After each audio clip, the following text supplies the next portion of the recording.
Look at this place, full house today. Men, women, everybody came ready to put the body through premium suffering. And before anybody starts throwing punches, we first have to get the machine running. We're shuffling, moving, warming up the joints, getting the heart rate up, and preparing the body for what's coming. Because one thing I'm beginning to understand about martial arts is this: you don't just train the muscles, you train your body to communicate. And today, my coach, we're going to take this coordination to another level. We moved into punches and jabs, but this wasn't just punch, punch, punch. We're learning how to engage the hips and the legs, rotate through the body and glide into the jab. Because a proper punch doesn't come from the arm alone. Your feet can create the base, your leg drives the movement, your hips rotate, your core transfers the force, and your hand delivers it. So you're not just throwing a punch, you're teaching the whole body how to move as one. And that's one of the biggest differences I'm discovering between bodybuilding and martial arts. In bodybuilding, I'm used to controlling resistance. Here, I'm learning how to control movement. And bro, that's one different conversation. Then my coach introduced something I absolutely did not see coming. Let's call this survival training. Imagine something goes wrong, somebody is injured, you need to move them out of a dangerous environment, or you simply need enough functional strength to help another person get to safety. So we're picking people up, carrying, navigating obstacles, and putting everyone else through different scenarios. And then one of the ladies looked at me and be like, nobody fit carry me. And in my head I said, whoa, I go tell you, come here.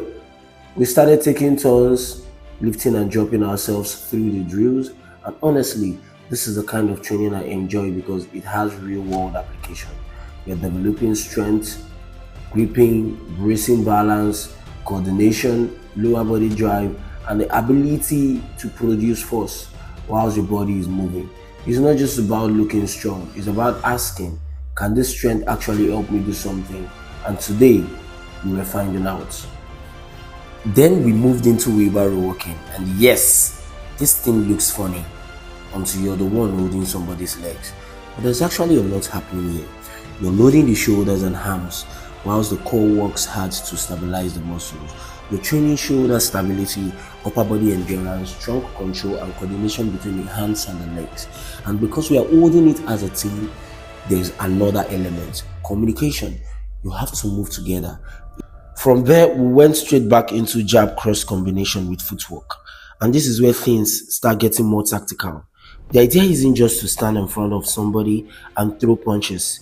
You need to understand distance, get in, attack, create an angle, get out, and be able to move quickly without losing your balance or your stance.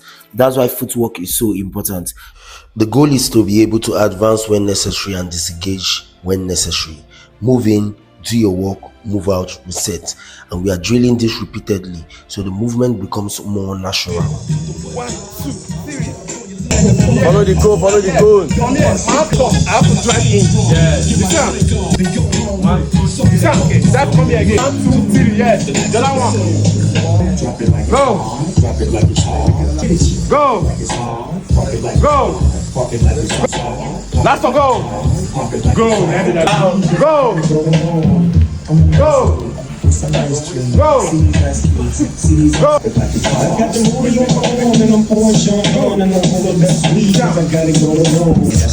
Yes.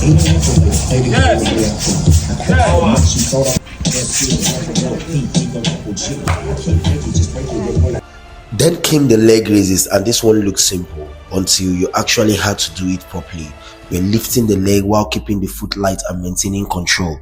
The objective isn't just to get the leg high, it's about balance, hip mobility, coordination, and control. You're teaching the body to stay stable while one leg is doing the work. Then we entered another phase of the training, grappling. This time we are walking around the waist, controlling our opponent and learning how to disrupt their balance and take them off their base. And this was one of the biggest lessons for me today.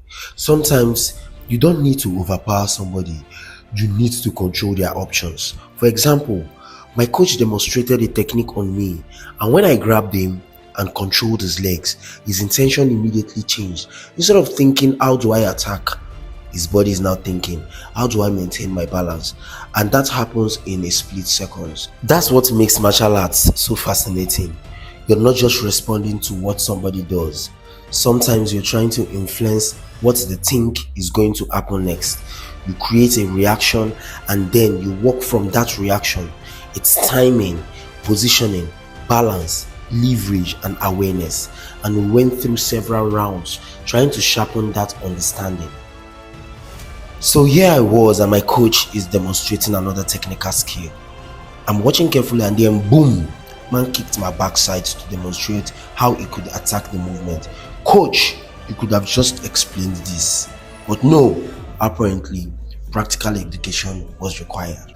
At this point, the training was already getting intense, and then we moved into the core coordination. Now, let me clarify something here. Having a strong core doesn't mean you are invincible. Your ribs and internal organs can still be injured, but developing a strong, well-conditioned core and learning to brace yourself properly can improve trunk stability and your ability to maintain position under impact and movement. And that's important in fighting. And that's the wrap on today's session. And honestly, this journey keeps reminding me of something.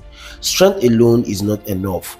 So if you're enjoying this bodybuilder transforming into a fighting journey, hit that like button, subscribe to this channel, share this video with someone who needs to see it, and follow this journey because we've got plenty coming.